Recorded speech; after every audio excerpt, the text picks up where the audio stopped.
Aku mempunyai keyakinan yang kokoh dalam Injil. Karena Injil adalah kekuatan Allah. Jadi Injil itu bukan kekuatan manusia, saudara. Di dalam Injil tidak ada kekuatan manusia. Injil itu adalah kekuatan Allah. Jadi kalau ada yang bilang, ayo kita beritakan Injil, tapi yang ditekankan adalah kekuatan manusia. Itu bukan Injil, saudara. Syaratnya cuma satu, percaya. Ya, setiap orang yang percaya, pertama-tama orang Yahudi, tetapi juga orang Yunani. Nah, saya mau bahas gini, saudara. Ya, kata menyelamatkan ini bukan sekedar mati masuk surga. Injil itu bicara bagaimana Tuhan mau menghadirkan surga di setiap area kehidupan saudara dan saya. Bahkan ketika saudara ada di bumi. Amin, saudara. Karena Injil itu bukan bicara hanya satu area kehidupan. Kata keselamatan itu zozo, itu bicara tentang damai sejahtera juga. Itu juga bicara apa? Kepenuhan hidup saudara. Jadi Injil itu punya kuasa yang dahsyat, saudara. Amin, saudara. Makanya Injil, Paulus bilang, aku punya keyakinan yang kokoh dalam Injil. Ternyata firman Tuhan bisa menjadi jawaban. Bahkan untuk saudara bisa mengalahkan ketakutan, overthinking, rasa bersalah. Karena Injil itu bicara tentang apa, saudara? Injil itu bicara tentang karya Kristus. Injil itu bukan bicara tentang perbuatan manusia. Injil itu bicara tentang Allah yang jadi manusia. Jadi sama seperti kita, di dalam Yesus Kristus Tuhan. Naik di atas kayu salib. Menggantikan kita. Menjadi kita.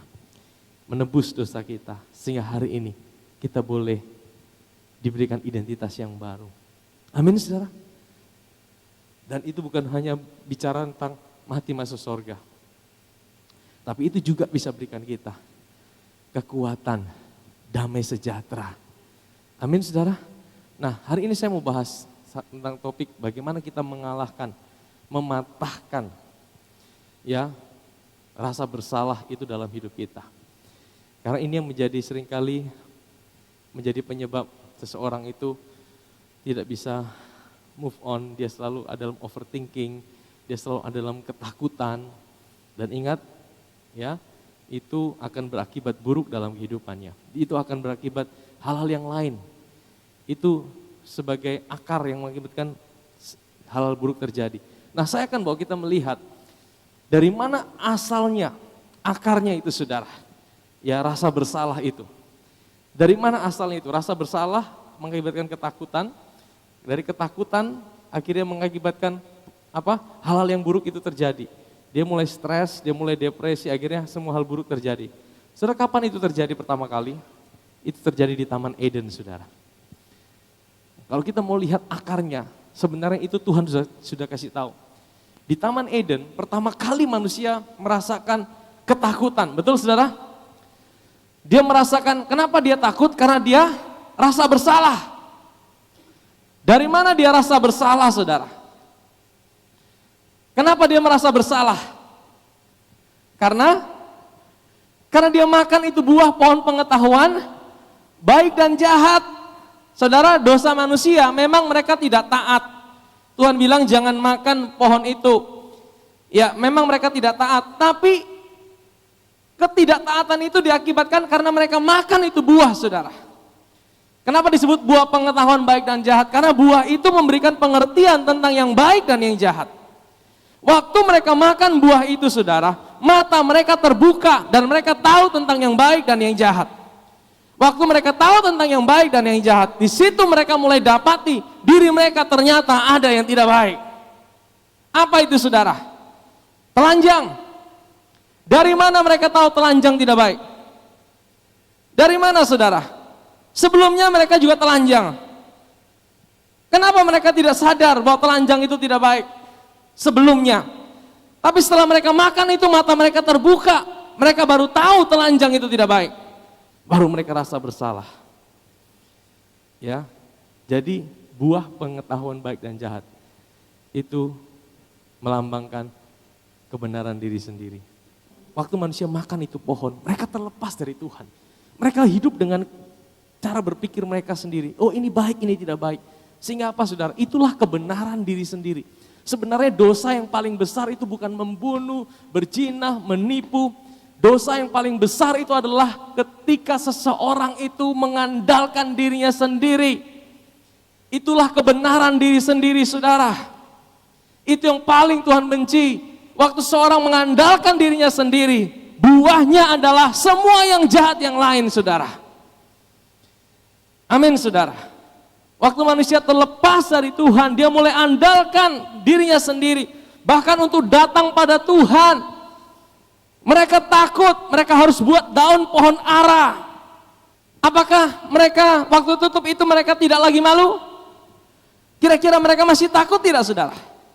Masih. Daun pohon ara itu melambangkan usaha manusia untuk membenarkan diri di hadapan Tuhan. Itu agama, saudara.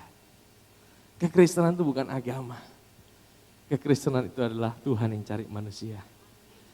Agama itu manusia yang cari Tuhan. Waktu mereka pakai daun pohon ara, mereka masih dilingkupi rasa bersalah.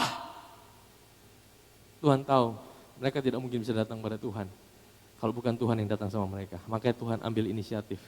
Tuhan potong domba, darah tercurah, diambil kulitnya, ingat kisah itu? Dipakaikan buat manusia. Dan itu yang buat manusia bisa datang pada Tuhan. Amin. Sebenarnya ini cuma simbol. Ini cuma gambaran. Ini cuma bayangan dari apa yang Yesus kerjakan. Tidak ada seorang pun manusia yang bisa datang pada Tuhan kalau tidak melalui Yesus. Tidak melalui karya Kristus. Amin, saudara.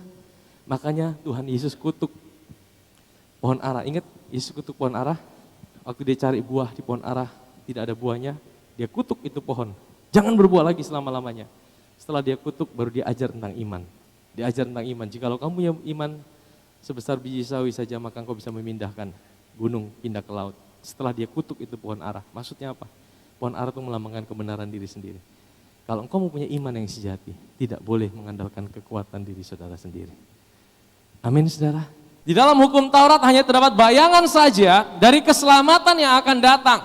Dan bukan hakikat dari keselamatan itu sendiri. Karena itu, dengan korban yang sama, yang setiap tahun terus-menerus dipersembahkan, hukum Taurat tidak mungkin menyempurnakan mereka yang datang mengambil bagian di dalamnya. Jadi hukum Taurat tidak mungkin, saudara.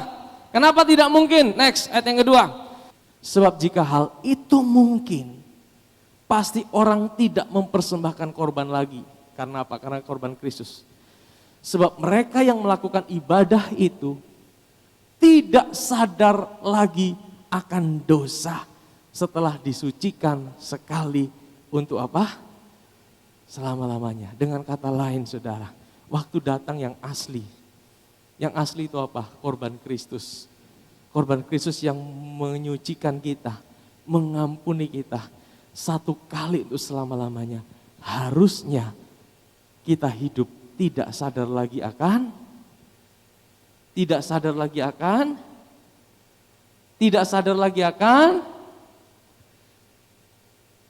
ini bukan saya yang bilang, Ustaz. Ini firman Tuhan yang bilang. Waktu Yesus bayar dosa kita 2000 tahun yang lalu, dia bukan bayar cicil dosa kita. Bahkan dia bukan bayar dosa kita itu separuh. Tapi firman Tuhan katakan dia bayar semua dosa kita. Bahkan dia bayar lebih banyak, saudara. Amin, saudara. Amin. Bagaimana dia bayar dosa kita, saudara? Dia bayar dosa kita. Ada yang berpikir gini, dulu saya juga berpikir gini. Waktu kita datang pada Tuhan, kita terima Tuhan, dosa kita diampuni. Begitu dosa kita diampuni, kita mulai titik baru lagi. Kita jalan detik yang baru, dimulai dihitung lagi, saudara. Mulai dihitung lagi, sampai kita minta ampun, diampuni lagi. Saudara, ini lebih buruk daripada apa yang dalam perjanjian lama, saudara. Perjanjian lama, orang butuh waktu 1 tahun baru dia mempersembahkan korban. Kalau kita dalam perjanjian baru, kita terima Tuhan, dosa kita diampuni, kemudian kita mulai jalan, dihitung lagi sama Tuhan. 1, 2, 3, dihitung lagi, saudara. Kita dalam posisi berbahaya. Karena kita tidak pernah yakin sungguh-sungguh bahwa seluruh dosa kita sudah diampuni sama Tuhan. Kebenarannya adalah begini, saudara. Tuhan itu mengampuni kita, ya, bukan cuma dosa masa lalu kita. Karena apa? Karena 2000 tahun yang lalu kita semua belum lahir, saudara. Bagaimana caranya Tuhan ampuni dosa kita? Tuhan itu di luar waktu, saudara. Kita semua ini di dalam waktu. Kalau Tuhan yang menciptakan waktu, saudara. Makanya dikatakan dia Alfa, dia Omega. Dia yang awal, dia yang akhir. Makanya dia tahu hidup saudara, akhir hidup saudara bagaimana sebelum saudara ada di muka bumi ini. Amin, saudara. Karena dia Tuhan di luar waktu. Dia bisa lihat semuanya. Karya salib itu, saudara, di luar waktu, saudara. Makanya firman Tuhan berkata, anak domba Allah telah menderita sebelum dunia dijadikan. Amin, saudara. Amin. Jadi waktu dia di luar waktu dia mati di atas kayu salib, dia bawa semua orang, baik di perjanjian lama perjanjian baru. Dosanya dibawa, ditanggungkan di dalam tubuh Yesus. Amin, saudara. Roma 4 ayat 6 sampai 8. Seperti juga Daud menyebut berbahagia orang yang dibenarkan Allah bukan berdasarkan perbuatannya. Berbahagialah orang yang diampuni pelanggaran-pelanggarannya. Daud diampuni, tapi dia harus jalankan konsekuensinya. Dan yang ditutupi dosa-dosanya, Daud cuma ditutupi dosanya. Berbahagialah mereka manusia yang kesalahannya apa? Tidak diperhitungkan Tuhan kepadanya. Maksudnya apa? Bukan berarti Tuhan itu melunak sama dosa. Dosa tetap dosa. Tuhan benci dosa. Karena dosa membuat manusia tidak berani datang sama Tuhan. Dosa tidak diabaikan, saudara. Tapi dosa kita dihukumkan di tubuh Yesus 2000 tahun yang lalu. Amin, saudara. Dosa saudara dan saya itu bukan dilupakan sama Tuhan.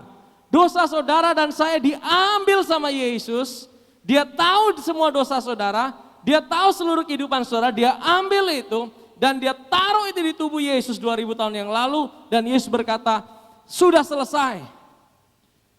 Amin, saudara. Waktu Yesus berkata sudah selesai, Yesus bilang, jangan lagi engkau sadar akan dosa. Karena dosamu aku udah ampuni. Sadarlah akan pengampunan yang aku berikan dalam hidupmu. Amin, saudara. Kalau Yesus sudah bayar semua dosa kita, lunas di atas kayu salib. Kalau kita masih datang pada dia dengan sebuah rasa bersalah, kita takut datang sama dia, hati dia sedih, saudara. Seolah-olah kita tidak mempercayai apa yang dia kerjakan, itu lebih dari cukup untuk menghapus semua dosa dan pelanggaran kita. Karena dia bayar itu bukan dengan sesuatu, dia bayar itu dengan dirinya sendiri naik di atas kayu salib. Dia bayar itu, saudara, nilai yang jauh lebih mahal daripada segala dosa dan pelanggaran kita. Amin, saudara. Tuhan ingin kita kuat di sini, saudara. Tuhan ingin kita sadar ini. Mungkin saudara berpikir, wah kalau gitu nanti kalau kita sudah diampuni semua dosa kita, kan kita bisa hidup sembarangan. Kita bisa hidup seenaknya saja. Saya mau bilang gini, saudara. Kalau kita bisa hidup seenaknya saja, itu artinya kita belum sungguh-sungguh sadar akan pengampunan yang Tuhan kerjakan buat kita. Saya ulangi lagi. Kalau kita masih hidup sembarangan sesuka-suka kita, artinya kita tidak sungguh-sungguh menyadari pengampunan yang dia kerjakan buat hidup kita. Waktu saudara sadar akan pengampunan yang dia berikan, itu mematahkan. Ya, karena hari-hari ini banyak orang mulai stres, trauma, terintimidasi. Maka kita mesti diingatkan kembali akan pengampunan yang Tuhan kerjakan buat kita. Amin, saudara. Ada seorang Yahudi namanya Adolf Safir. Dia berkata begini, saudara. Pengampunan dosa itu adalah ibu dari segala berkat. Ya. Pengampunan dosa itu adalah ibu dari segala berkat. Artinya apa? Kalau ibu itu artinya apa? Dia yang melahirkan anak-anak. Anak-anaknya itu apa? Berkat yang lain, kesembuhan, kelimpahan, apalagi saudara? Pemulihan, semua berkat yang lain itu cuma anak-anak. Kesembuhan yang lain. Tapi ibunya adalah apa? Pengampunan dosa. Seringkali kita salah fokus. Kita cari bagaimana disembuhkan, bagaimana mengalami kelimpahan, bagaimana mengalami jalan keluar. Tapi sebenarnya ibu dari segala berkat itu adalah pengampunan dosa. Waktu kita ngalamin itu saudara, yang lain itu akan dilahirkan di dalam hidup saudara dan saya. Amin saudara. Ya, makanya Yesus berkata, carilah dahulu kerajaan Allah.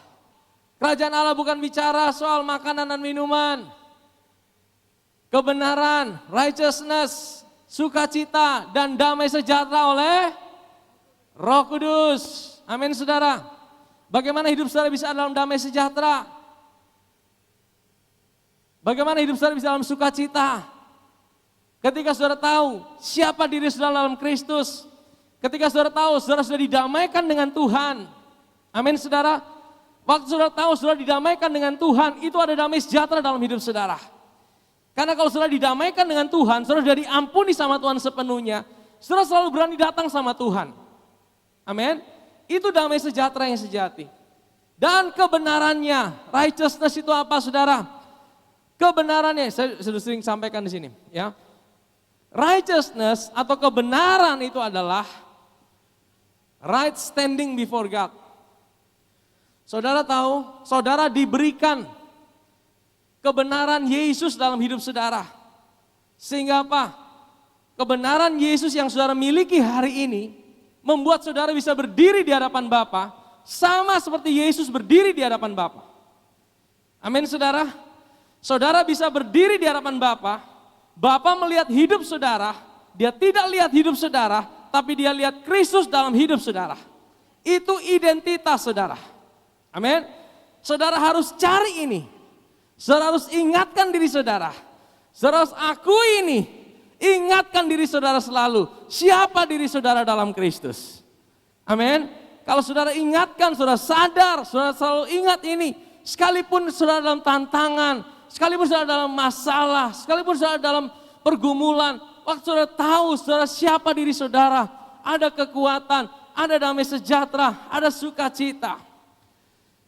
Selama kita injak bumi, masalah itu selalu ada. Jangan pikir orang yang senyum-senyum tidak ada masalah.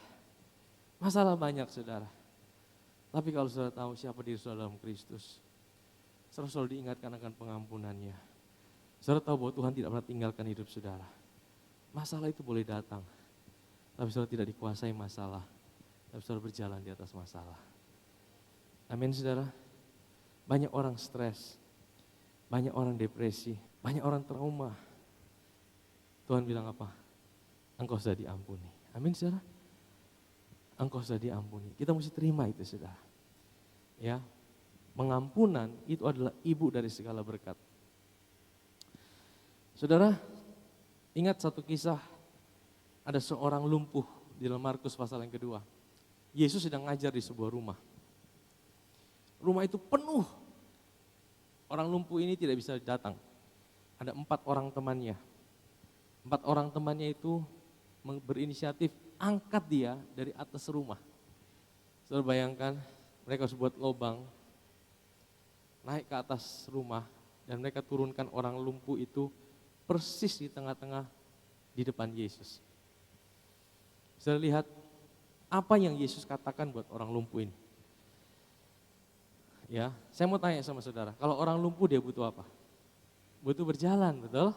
Tapi saudara tahu orang lumpuh ini, apa jawab Yesus sama dia? Markus 2 ayat yang ke-5, coba kita buka. Ketika Yesus melihat iman mereka, berkatalah ia kepada orang lumpuh itu, apa saudara? Aneh. Orang lumpuh butuh, kenapa Yesus bilang dosamu sudah diampuni? Kenapa saudara? Seolah-olah Yesus tidak tahu. Tuhan Yesus, guru, ini lumpuh nih, bukan butuh pengampunan dosa, lumpuh nih. Mungkin teman-temannya bingung. Tapi Yesus tahu, yang buat dia tidak bisa berjalan, karena dia merasa dosanya tidak diampuni. Makanya Yesus tidak fokus sembuhkan lumpuhnya dulu. Yesus fokus sembuhkan akarnya lebih dahulu. Ingat, pengampunan dosa itu adalah ibu dari segala berkat yang lain. Amin. Untuk meyakinkan seseorang bahwa dosanya sudah diampuni, itu sulit, saudara. Itu sulit, saudara. Tapi Tuhan bilang, dosamu sudah diampuni. Waktu dia terima itu, saudara, itu yang membangkitkan imannya. Imannya bangkit. Akhirnya apa? Dia bisa disembuhkan. Amin, saudara. Makanya pengampunan dosa itu adalah ibu dari segala berkat yang lain. Kalau saudara hari ini, saudara sedang sakit, saudara sedang ngalamin pergumulan, ya, saudara mungkin sedang ngalamin ketakutan, trauma. Hal yang pertama yang Tuhan mau, lihat dirimu, engkau diterima sepenuhnya sama Tuhan. Engkau sudah diampuni sepenuhnya. Kalau engkau tahu engkau diampuni, engkau tahu bahwa Tuhan itu ada buat hidup saudara. Amin, saudara? Amin. Saya kasih contoh lagi. Satu kali Yesus pernah diundang makan di rumah orang Farisi di Lukas pasal 7, namanya Simon. Waktu Yesus diundang makan di situ, orang banyak di situ. Tiba-tiba waktu Yesus duduk, ada seorang wanita, dan wanita ini wanita berdosa. Wanita itu datang di kaki Yesus. Dan firman Tuhan katakan apa?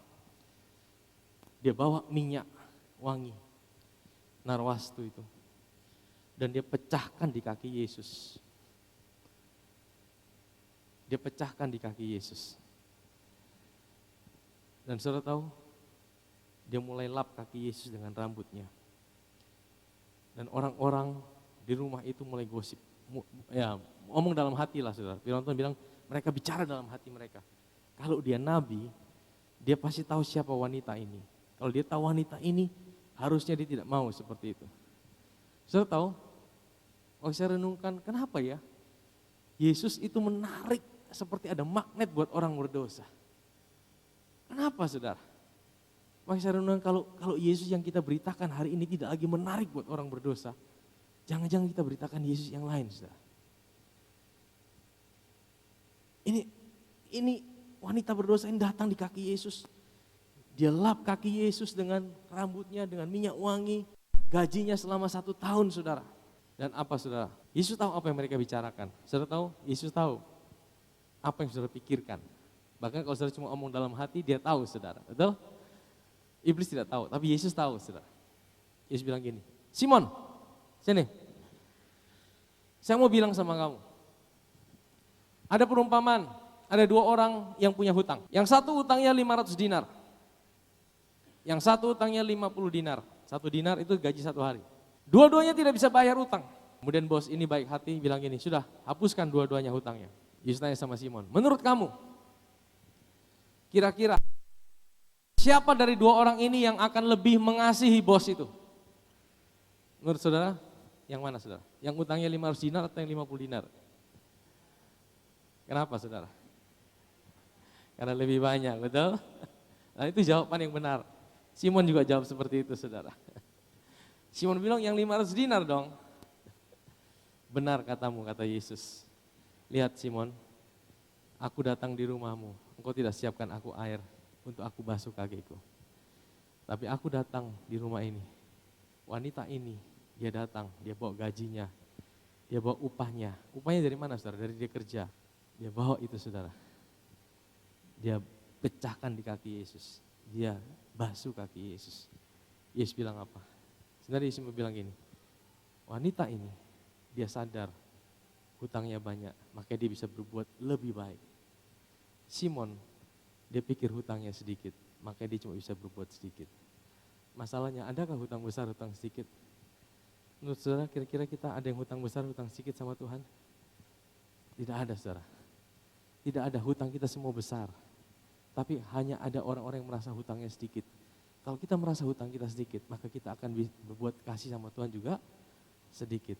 Dari mana kita merasa hutang sedikit? Tuhan, aku kan udah melayani. Tuhan, aku udah buat ini. Tuhan, aku udah buat ini. Hutangku cuma sedikit, beda dengan dia.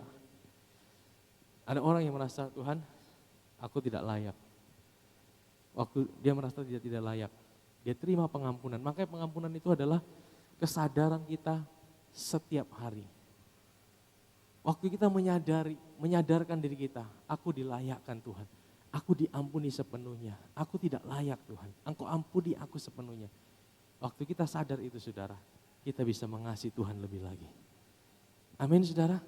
Kita bisa mengasihi Tuhan lebih lagi. Kita bisa melayani Dia lebih lagi. Kalau kita sadar pengampunan tapi kalau kita tidak mengasihi Tuhan berarti ada yang salah saudara. Berarti kesadaran kita kurang sama pengampunan Tuhan. Kesadaran kita kurang sama kasih Tuhan. Amin saudara. Roma 5 ayat 17. Jika oleh dosa satu orang, maut telah berkuasa oleh satu orang itu, maka lebih benar lagi mereka yang telah menerima apa? Kelimpahan kasih karunia dan anugerah kebenaran akan hidup dan berkuasa oleh karena satu orang itu yaitu, saya mau tanya sama saudara, seberapa yang kita mau hidup dan berkuasa dalam hidup ini? Hidup ini cuma dua saudara, kalau kita tidak berkuasa, kita dikuasai. Jangan pikir berkuasa itu, wah engkau harus jadi pejabat, engkau harus jadi penguasa. Tidak saudara, hidup ini kalau kita tidak berkuasa, berarti kita dikuasai. Kalau engkau tidak berkuasa atas masalahmu, masalahmu menguasai hidupmu. Kalau engkau tidak berkuasa atas iblis, iblis menguasai hidupmu. Kalau engkau tidak berkuasa atas dosa, dosa menguasai hidupmu. Amin saudara. Firman Tuhan kasih kita resep cuma dua ini saudara. Bagaimana kita bisa hidup, tapi bukan cuma hidup, tapi berkuasa. Mereka yang telah, kata telah itu apa saudara? Sudah. Menerima, kata kuncinya adalah menerima. Nah menerima ini bukan peristiwa satu kali seumur hidup saudara. Ini present continuous tense. Artinya dalam hidup kita, kita harus selalu menerima. Kita harus selalu menerima. Kita harus selalu menerima. Kita harus selalu menerima. Apa yang kita terima saudara? Kelimpahan apa? Jadi kasih karunia yang kita terima harus apa? Berlimpah-limpah saudara. Dengan kata lain kalau kita terimanya masih setengah-setengah, belum berlimpah-limpah, itu tidak bisa buat hidup kita hidup dan berkuasa. Makanya kalau saya dengar ini, Tuhan, kalau hidup saya belum berubah, artinya saya belum sungguh-sungguh menerima kelimpahan-Mu Tuhan. Saya mau lebih lagi Tuhan. Kalau hidup seseorang belum sampai dia hidup dan berkuasa, artinya kasih karunia yang dia terima itu baru setengah. Bukan salah kasih karunia-Nya, tapi salah kita bagaimana kita menerimanya. Mungkin kau menerimanya belum sampai berlimpah-limpah.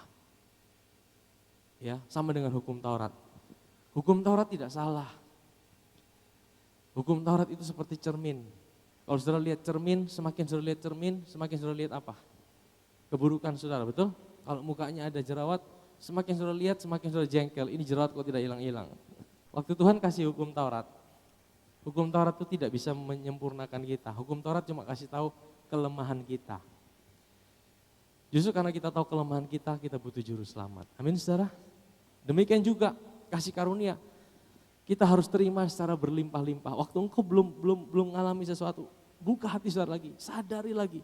Terima lagi pengampunannya, terima lagi kasihnya, sadarkan dirimu lagi. Sampai itu menjadi sebuah rema yang membuat hidupmu bisa hidup dan berkuasa. Amin. Yang kedua bukan cuma kelimpahan kasih karunia dan apa? Anugerah. Anugerah kebenaran itu gini saudara. Kebenaran itu adalah anugerah. Kebenaran itu apa? Identitas kita. Kebenaran itu adalah tadi right standing before God. Engkau harus menyadarkan, menerima, sadarkan dirimu. Hari ini aku dibenarkan, aku punya identitas yang baru. Aku ini bukan orang berdosa hari ini. Aku adalah ciptaan yang baru. Aku adalah kesayangan Tuhan. Sadarkan dirimu terus menerus. Tenggelamkan dirimu dalam kesadaran akan itu. Sadarkan dirimu, terima kelimpahan kasih karunia-Nya, terima anugerahnya, terima pengampunannya. Dan yang kedua, terimalah pemberian cuma-cuma identitas itu. Sadarkan dirimu, siapa dirimu? Aku orang benarnya Tuhan, aku punya identitas yang baru dalam Tuhan. Aku ciptaan yang baru, aku biji matanya Tuhan, aku kesayangan Tuhan. Hari ini aku kesayangan Bapa di sorga. Sadarkan terus seperti itu saudara. Waktu kita sadarkan itu terus, itu yang akan membuat kita hidup dan berkuasa. Saudara, waktu kita sadari ini, saya percaya waktu kita datang pada Tuhan kita sadar ini saudara. Kesembuhan, pemulihan itu terjadi dalam hidup kita. Amin saudara.